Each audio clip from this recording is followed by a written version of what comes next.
Landmark Hotel in Marylebone here for the World Boxing Super Series press conference for Jamie Cox and George Groves. I'm here with Shane McGuigan. How you doing, Shane? How's it going, mate? All good. How's training gone in preparation for the show?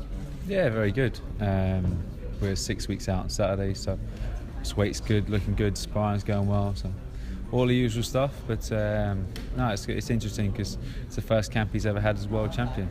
The whole career, since his amateurs, he's always been wanting to become a world champion, and he's now a world champion, and it's our first camp that we've sort of had, fulfilling that.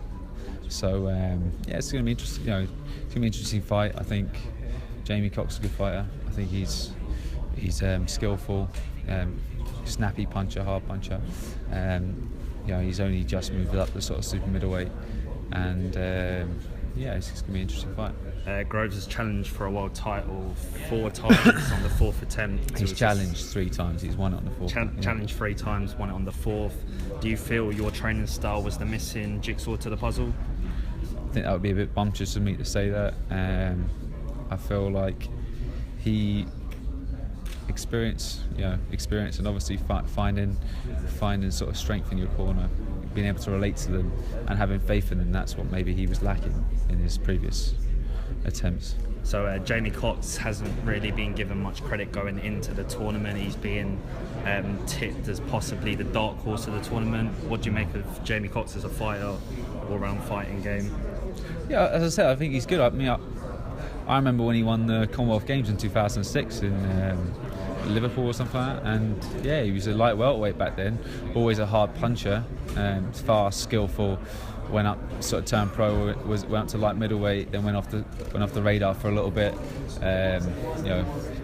Got caught up in stuff outside of boxing, has come back with a new lease of life. And, for him right now, it's make or break for him. He's chucking himself in the deep end, and he obviously gone up to super middleweight and thought, I'm going to go up there and use my speed advantage, because he's naturally a kind of come up through the ranks fighting sort of light welterweights and light middleweights. So. But with George, he's used to fighting southpaws, and I think it's going to be an interesting fight. But I think one that I'm very, very confident that George will win. So with this new global concept of the World Boxing Super Series, how do you think it's going to give the fighters a chance to propel themselves, give them global recognition, the exposure they need? Exactly. I mean, that's exactly what you just said. We have to make sure it's on the right broadcasters. I'm really looking forward to seeing what broadcasters is going to take it. We don't know yet, but I know the way they've been doing things, they're not going to do it by halves, and they're going to do it properly, and the production's going to be really good. And what's more, it gives boxing a platform to be able to sort of the best fight the best, and that's what the fans want. And I think, right now we're the guinea pigs, because we're the first people testing it. But this tournament's a great idea, and really looking forward to seeing how the super middleweights prevail, and also how the cruiserweights prevail, because it's some great fighters in both of the tournaments. So George being the only world champion in this series, you've got the likes of Gilberto Ramirez, James DeGale, yep. The WBC belt's vacant. I think David Benavidez is fighting for that. Is it a disappointment to you that these champions aren't featuring? Obviously James DeGale's injured. No, not at all. I mean, we had the hopes that the WBC belt was going in, and that Anthony Durrell was going to be fighting Callum Smith.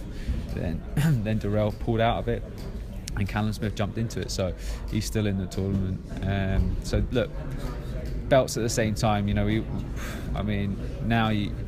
look at the likes of Hay versus Bellew. There was no belt on the line, and it was a huge event. I think right now it's becoming a lot more about names fighting each other, and it is nice to have that sort of jewellery to go with it. Having the belts to go alongside it, but.